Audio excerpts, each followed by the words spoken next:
All right, class. So this is going to be one of the longest videos I probably ever make for y'all.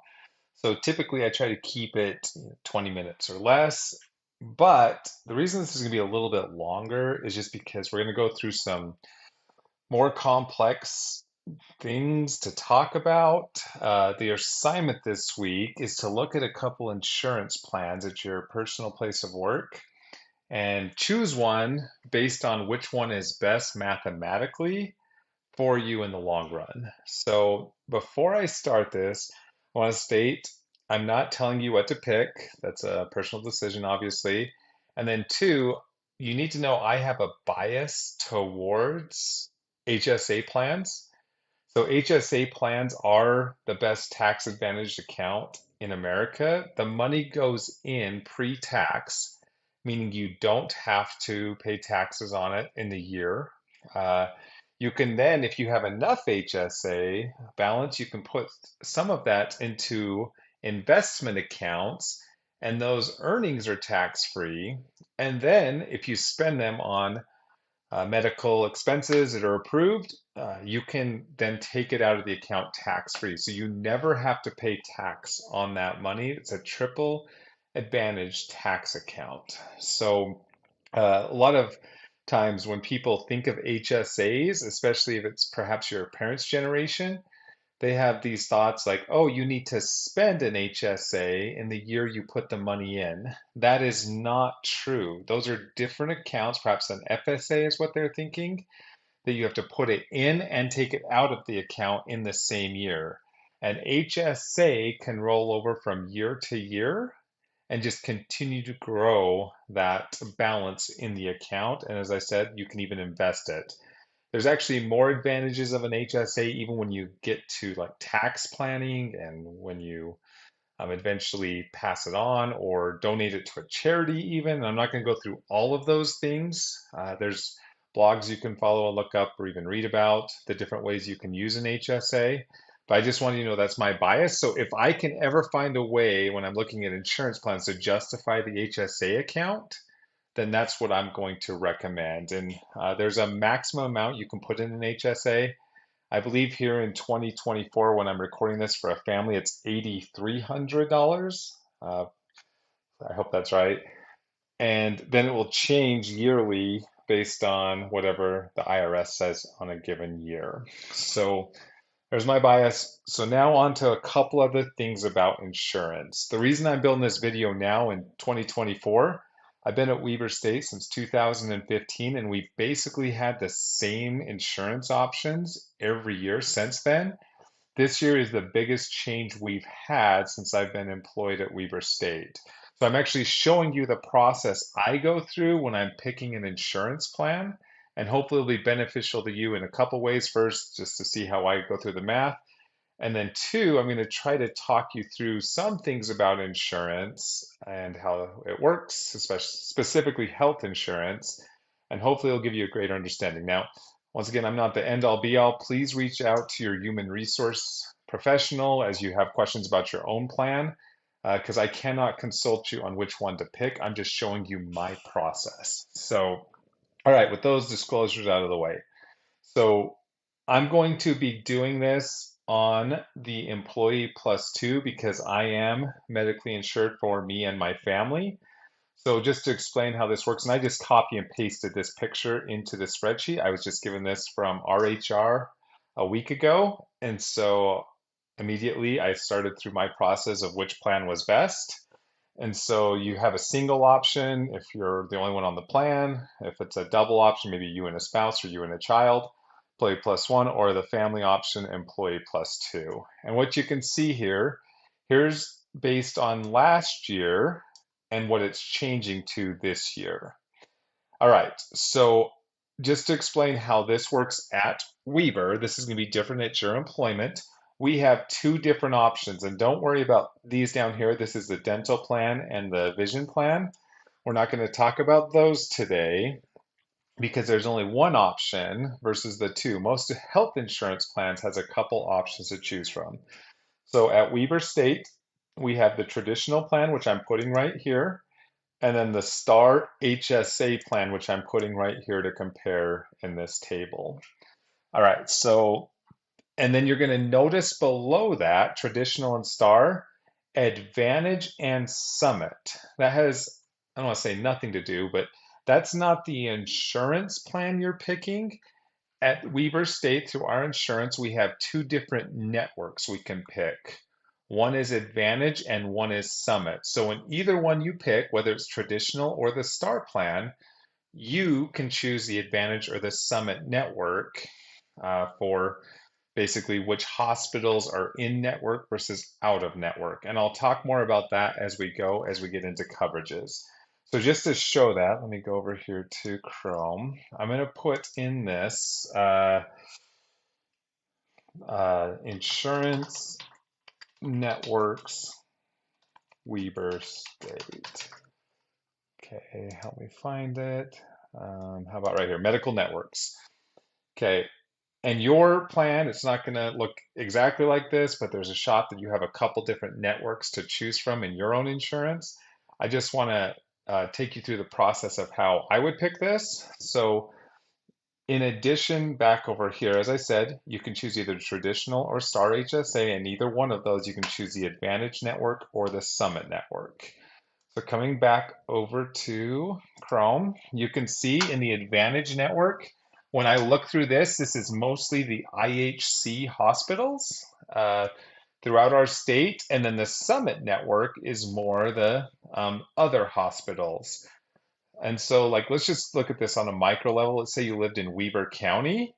If you were mostly going to have all of your services done at a certain hospital, you would look at this and say, okay, if I'm in Weber County, would I want the McKay-Dee as my primary in-network, or would I want the Ogden Regional Medical Center? Now, if you're like where I'm from originally, down in Millard County, you can see both hospitals in Millard County are in both networks. So the way I would go about this, I would look at this with my family and say, hey, where are we more likely to go? Now, it's also possible that certain doctors can be in both networks, certain other facilities in addition to this you could go to, and it counts as well. These are the major participating hospitals. So I know that gets a little confusing to start off just choosing your network, and I'm not going to tell you which one I chose, one versus the other, but that's when you're choosing network, which is a completely separate of choosing which insurance plan you're going to pick. So I do want to state here, as I'm looking at medical networks, the best practice is as you're choosing where you're going to go to receive care, to make sure you double check with your insurance company that it's in network, basically meaning you're going to get the better deal on the price. Now, there may be an example when you're still going to go somewhere, even if it's not in network, but out of network. And let me just look at Salt Lake County here. So, for example, let's see, Primary Children's Medical Center. That's in both networks. So I had a daughter that broke an elbow. It wouldn't have mattered which network we were in. We were still able to take her to see the surgeon specialist there. But let's say that you needed some of these other, perhaps even like someone, heaven forbid, needs some help here, then maybe this would be a better network to choose based on that. But once again, not telling anyone what to do here. And even if it's not in network for you to use, there's still a chance your insurance will authorize you to go there. You'll just pay the out of network cost. And before I go back over, I'm going to show you just that on, we'll go to the traditional plan, and here's the Star plan. So here's the two actual plans you can choose, the HSA or the traditional. So you're going to see here that it doesn't matter if you're in network or out of network. You still have the same deductible and max out of pocket, but this little balance billing may apply. You see that there? This is why you always want to check if a certain place you want to go is out of network. You need to call your insurance and make sure they'll cover it. And even if they'll cover it, you can see you're going to be paying a higher co-insurance. You can see just to compare it here. 40% after deductible versus 20% if it's out of network, meaning that you're going to pay twice as much as you go out of network in this plan. All right, a lot there, and I apologize. But it does not affect, as long as your insurance approves it, your deductible or your max out of pocket. You just have to pay more getting to those numbers. All right, a lot there. Let's go back over to my spreadsheet. So took care of choosing a network. I tried to give you a lot there. I do not stress about that as much as maybe others do. I just look at which hospital group I'm more likely to use, and that's the network I choose. Okay, so let's start putting some pen to paper here. So the traditional in the new year for the employee plus two right here, you can see the premium is 107.97. That's what it's changing to next year in my plan. The HSA is staying at 0, just like it was last year. Okay. Um, okay, and then that's on premium. Okay, the amount they put in the HSA, because a traditional doesn't qualify for an HSA because it's not a high deductible plan, which is a requirement of a HSA insurance plan, they're not going to put any in. But if you choose the HSA plan, they put $66.18 into your HSA each pay cycle. And there's actually, just so you know, on this plan, it doesn't state it here, but this is 24 times because at my employer here at Weber State, we are paid twice a month, so 24 times a year. So just to reiterate how that works, so right here, the 6618, which is really cool, every pay period, if you choose this Star HSA plan, they put that much money into the account for you as an extra benefit of picking this plan. And that basically goes into that originally a savings account, and then you have a debit card with that that you can use for medical, dental, vision type expenses, and as well as other things that are approved for HSA plans. All right, so now we get into this deductible. We're gonna have to go back over to these two things. So here's we'll do the Star first, and this is the family plan. So $3,200 deductible. You all see that there for a double family plan, meaning I have to pay that amount up until the insurance will start paying more of it.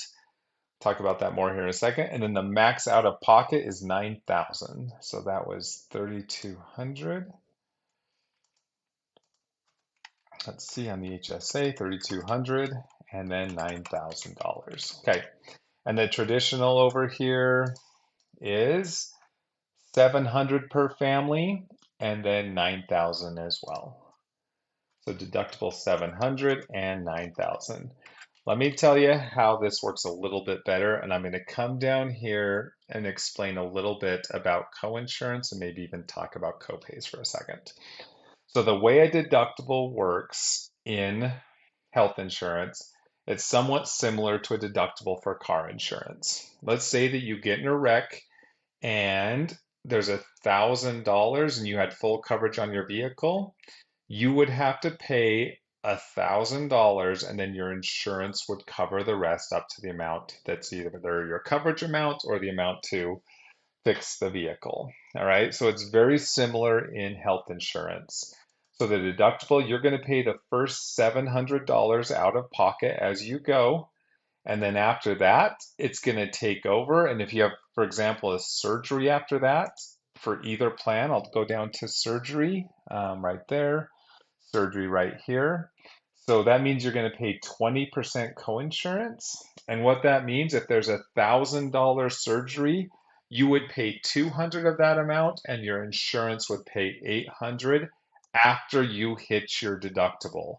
So you're still paying a percentage. And once again, if you're out of network, that same $1,000 surgery, you're paying 400 for an approved out of network facility, and your insurance is paying 600. So back over to my spreadsheet.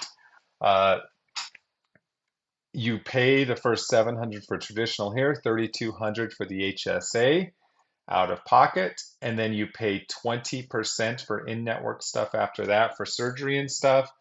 And then when you get to a total that you've paid, not insurance is paid, when you've paid a total of $9,000 for a family plan out of pocket, your insurance then covers the rest of everything you need in a given year.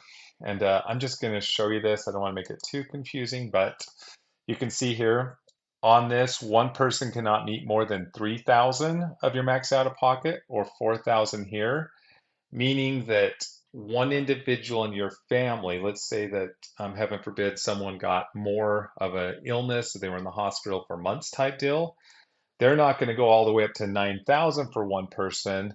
Their total amount is 4,000. And that completely depends on plans. As I said, most plans are different. I'm just trying to show you how some of this stuff works.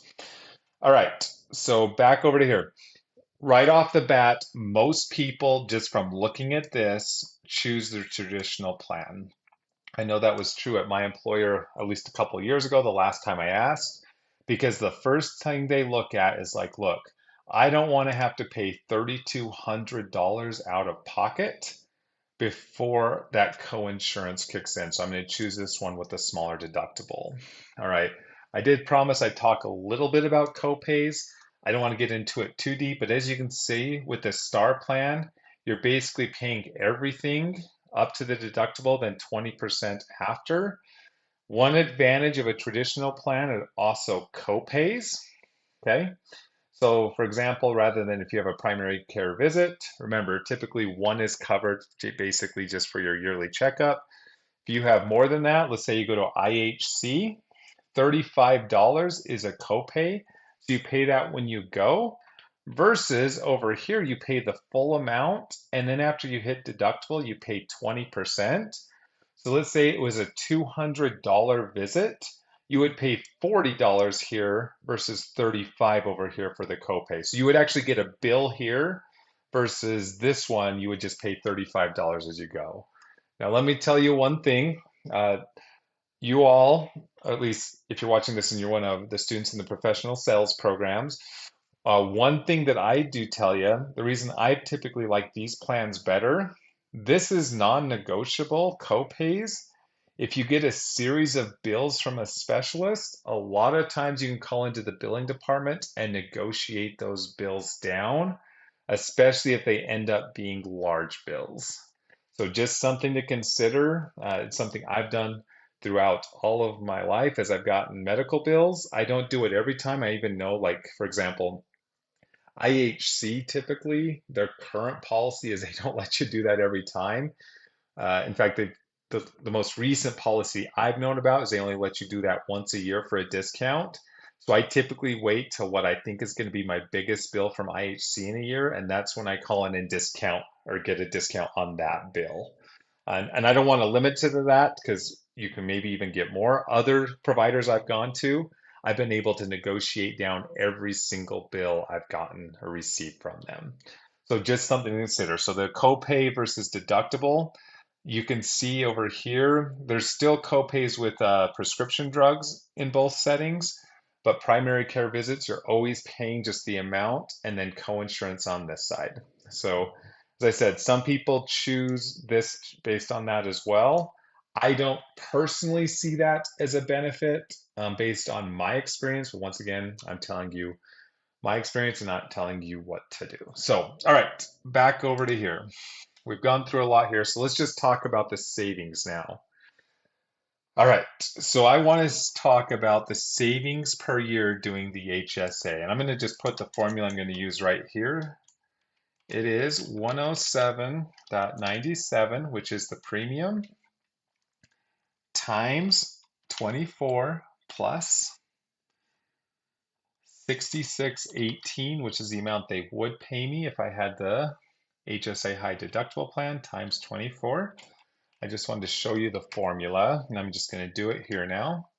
So it's this times 24 plus this times 24. Once again, I don't have to pay this amount 24 times, plus I get this amount, the 6618, every time there's a paycheck. So the difference in the two, the savings is 41.79 and 60 cents. Now there are a few little nuances with like taxes and how those are treated there, but I am going to keep this mostly simple. That's how I go through the process myself. All right, so now difference in deductible amounts. This is a super easy formula. I could type it in here, 3,200 minus 7, so you could see it. But I'm just going to pop it in here. You can see the difference in deductible is $2,500, meaning I have to pay $2,500 more cash out of hand before I switch to the co-insurance model for an HSA high deductible plan. All right, so right off the bat, who is the winner of the two plans for me? The way I think about this, it's a no-brainer that the HSA is the better deal, in my opinion, because you're saving $1,600 more, a little bit more than that, give or take, okay, than the difference in the two deductible amounts, right? So if you exactly hit your deductible in a year, you still save $1,600. Okay, but let's talk about what if it's a year. All right, so what if it's a year, as I said, that you have zero insurance needs? All you need is your yearly visits, which are covered. Uh, that's awesome. You just saved $4,000 with nothing if you have a perfect year by choosing the HSA plan because you had all that money you're now putting into savings plus all the savings in the premium.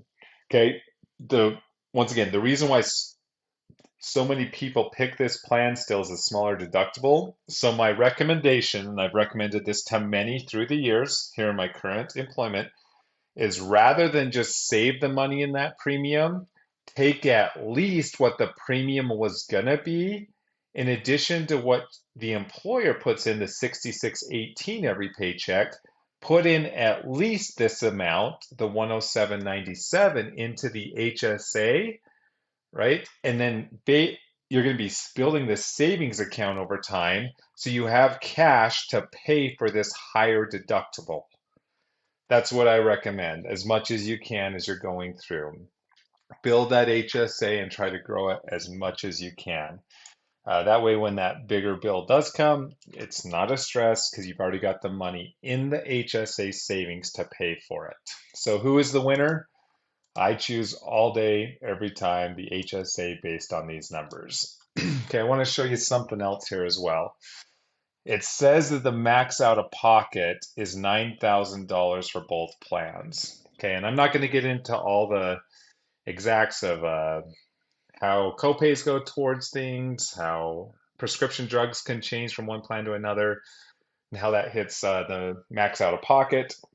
I'm just going to keep this simple. As I said, you can always study more of that in your own plan if you choose to. So when I look at this $9,000 for each plan, I want to compare the true max out of pocket.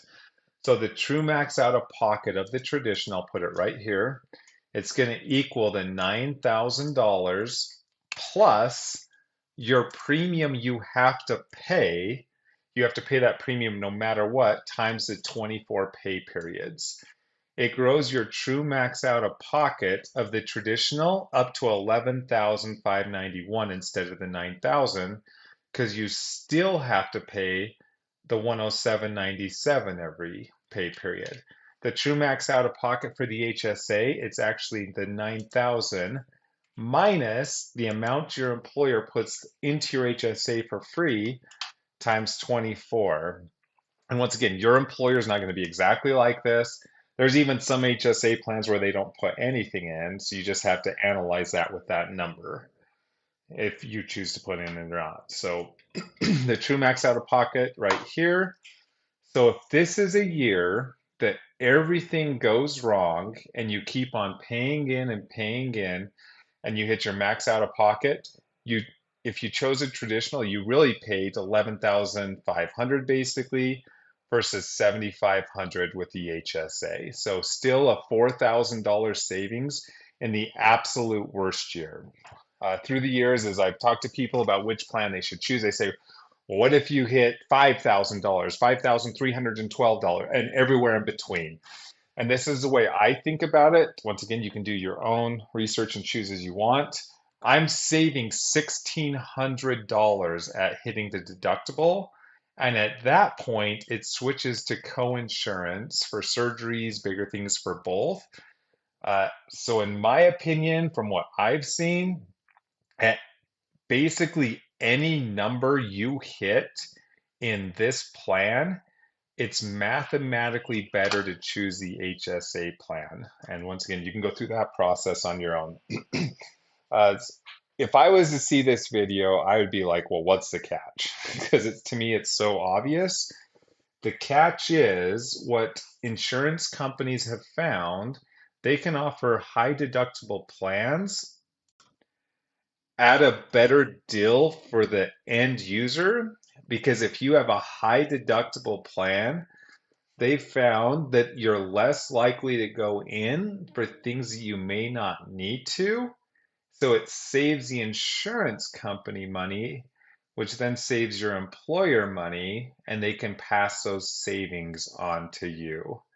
Once again, not any plan is the same, but that's just the basic economics of how, like in this scenario, to me, there is no reason to choose this plan. All right. What else was I going to hit upon? Make sure to put your premium into your HSA. I've already talked about that. I do want to even recommend, as I said, I believe the max out of pocket in 2024 is about $8,300. So you can, in addition to the amount that your employer puts in, if you can afford it, put in an extra $250 a month. In fact, the way I decide how much I'm going to put into my plan, I'll just take you through the math.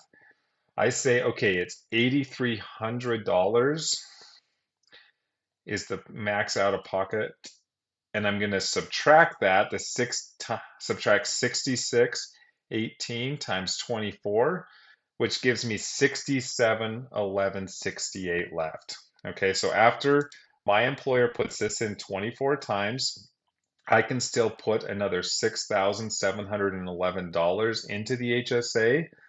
I then divide that by 24. It comes to like 279.65, 279.65 every paycheck.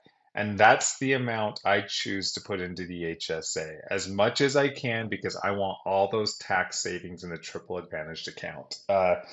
In addition to that, it's super nice. Like I used my HSA for LASIK a decade ago when I wanted to get my eyes zapped.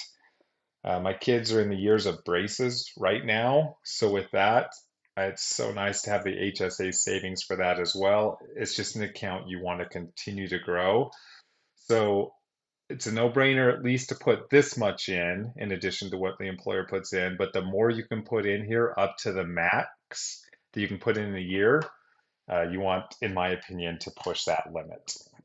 All right, and as I talked about these things, it rolls over each year, the HSA, and then you can also invest it. I did hit that.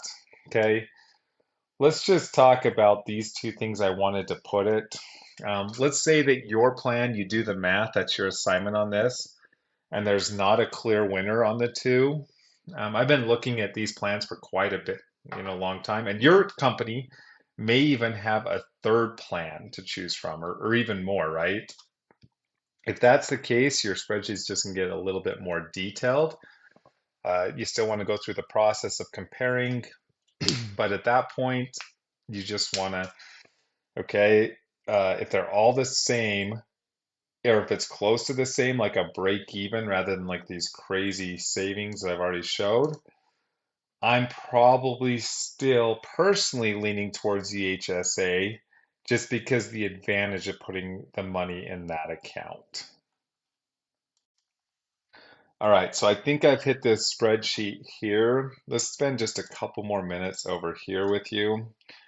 So you always want to compare your what each plan covers. So here's the high deductible plan. Excuse me. So just to make it clear, the reason why these plans have gone up, so like right here, the big change this year was that you had to have a bigger number for the high deductible plan to basically qualify as an HSA. So in past, the deductible was actually less in the HSA plan, but the government said you now have to be 1,600 deductible or 3,200 in order to qualify to be an HSA plan. So now I'm going down and looking at these different things. All right, so we've already gone over the deductibles, max out of pocket, describe that. You can see that there's certain things covered for no charge in both plans. Um, it actually shows you can get some cash back on some value providers. And you would, once again, this is just my plan. You'll check your own. You can look through. It's basically the same coverage in both. In fact, yeah, it's not like you have to switch your doctors if you switch from these. It's your network, as I already talked about before.